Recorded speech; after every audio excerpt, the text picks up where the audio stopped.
Hi, this is Steve from yourcreativelife.com talking today about how to get great feedback on your writing work. Now, I've talked about this before in other videos, and I will certainly link at least one of those videos. The link to it will be below so that you can check those out. But just recently, in fact, just the other day on X, Twitter, I saw somebody who is in the industry talking about how challenged and frustrated they were. This is a professional writer because people just keep reaching out to them and saying, read this, read this, read this, read this, read this. Can you read me? Can you read me? Can you read me? And it just doesn't work. It's desperate, it's reckless, it's silly, it's a huge expectation to go up to a stranger even on Twitter, and ask them to read your work. It's a little bit like, in fact, announcing that on social media is a little bit like walking into a public subway or a museum or a bar or a bank and saying, hey, anybody want to read my work?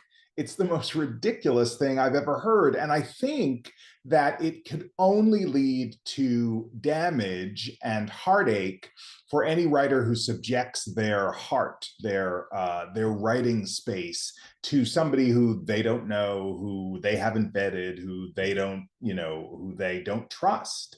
Now, even with a professional on social media, the truth is that people who are out there as professionals are super busy. And for the most part, are swamped with their own projects, with requests from people they do know, with any sort of other thing that they're dealing with in life. So look, it's cool if you have somebody or find somebody who has the bandwidth and time, or who you know or who you trust. But we're going to talk about exactly that in getting great feedback for your writing. Now, there are three things that I think are really important. The first is who you choose and how.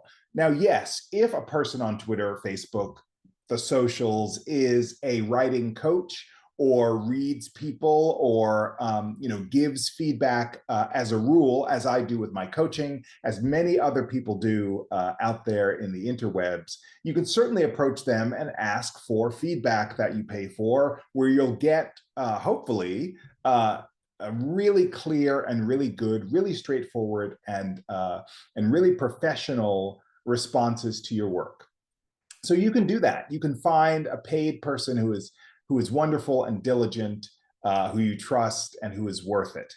But there are other opportunities. Perhaps you belong to a writing group and you know somebody who you trust, who's a writer, who can give you feedback, who can give you instruction, who can give you guidance. All of that stuff is good. Perhaps there are people who are not writers, who are really good readers of your work, a family member, a spouse, a cousin, somebody who watches television or who reads a lot, or maybe is a writer in another genre. That could be a good kind of person. If you don't have those people, I would say find those people. You want to join a writers group or create a writers group or go to a writers meetup or talk to somebody with some sort of expertise who you trust. And you also probably want to be familiar with their writing work if they're writers. Is this a person whose sensibility might fit for you? Because again, it can be incredibly damaging to get random feedback from somebody who's just a warm body, but doesn't really know how to give writers feedback. So that's number one. Choose somebody who you respect and who you trust. Find those people if you don't have them in your life already. The second piece is to ask for what you want in terms of feedback. So many writers I know will just hand somebody a piece and say, tell me what you think, blast away, give me whatever. And it's really not a good practice. You can hand somebody a script and say, here are the three things I want to know.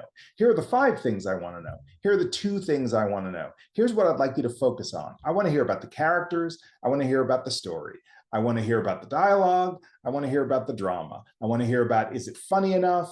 I want to hear about, how the plot unfolds and whether it's a surprise to you. Anything that you want to ask in a really specific way is always going to be better than just tell me what you think. Because tell me what you think, even for people who are good readers of material, can just be I don't know, it's like a little bit like a firing squad. Better to say, here's what I'd like. Now, in that vein, there is a woman named Liz Lerman, who is a choreographer and artist and has designed a feedback process. You should look her up on the interwebs. And it's a feedback process that I use a lot in the theater, and lots of playwrights are familiar with it. But I use it here just to simply say that there's another way. Liz Lerman's formula is to ask first for what works. And then everybody, if there's several people in an audience or whatever, they all go around and they just say what they love, what works, what popped, what was interesting. And once you've exhausted that category, the second category for Liz Lerman is questions, confusions, and the writer can say first, perhaps, I'm confused about X. I'd love to hear about Y. I'm, trying to find out about Z. So please give me feedback on that. So the writer gets to ask questions, and then the audience can say, here are my questions. And the questions are neutral, like, why is there a Christmas tree? As opposed to like, what's that stupid Christmas tree doing in there, right? You can see the energy, volume, difficulty of all of that if you're the person on the other end. So first, all the stuff that's good. Second, questions from the writer, questions from the audience. Finally, we get to, in the Liz Lerman model, what's called opinions. And in the Liz Lerman model, and theater people, I really appreciate this as a theater person, an audience member might say, I have an opinion about blank. Do you want to hear it? I have an opinion about the Christmas tree. Do you want to hear it? And the writer gets to say yes or no. And therefore, the writer gets to A, set boundaries along the way, and B, the person asking gets to recognize that feedback is not all that sort of damaging, harsh, judgmental opinion stuff.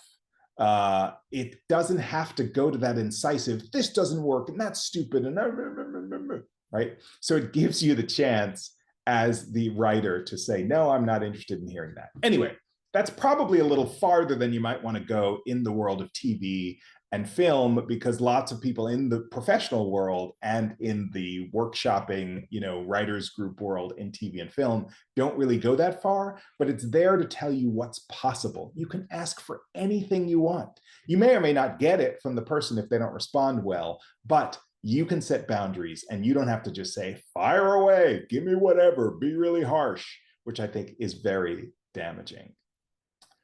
The final part of this, so the first part is find good people. The second part is ask specifically what you want for what you want. And the third part is only take what's useful. There may be feedback that comes back, somebody says, I don't like that Christmas tree. And you could either write that down or not, absorb that or not, but then you get to decide. You are the god, goddess, deity of the world, and you get to decide. And so only take what's useful, only take what you resonate with, only take what serves your piece, because here's the bottom line. Your writing is like your child. And this person who encountered your work and has an opinion, if it's your child, they say, he shouldn't wear that shirt or that dress or that hat or whatever it is. But you have a relationship with that child that's going to go on far beyond this feedback session. And for the rest of your life, you're going to have a connection to that piece. So only do what's good for you and the piece. Only take what's useful. So those are the three things. Find good people, ask specifically for feedback that you want, and only take what's useful to you. I hope that's helpful in getting great feedback for your writing. I really hope that you continue to do that, because bad feedback, it's happened to me, can shut you down, turn you off, and set your writing career sort of on a bad road. It's important to get good, nurturing, helpful feedback so that you can continue to grow your art for the rest of your life. So if you like this video, give it a thumbs up. Check out yourcreativelife.com, where you can find out all about me and my coaching and how I can help you improve and enhance your writing life, both on the page and in the strategy of moving ahead in your career. Check out the Secret Writer Podcast, which is my podcast that I host with Nick Job. Sign up for my monthly newsletter that comes out once a month. and continue watching this channel. Subscribe here. I post brand new videos every single week for the benefit of you and your writing. Thanks for watching. See you next time.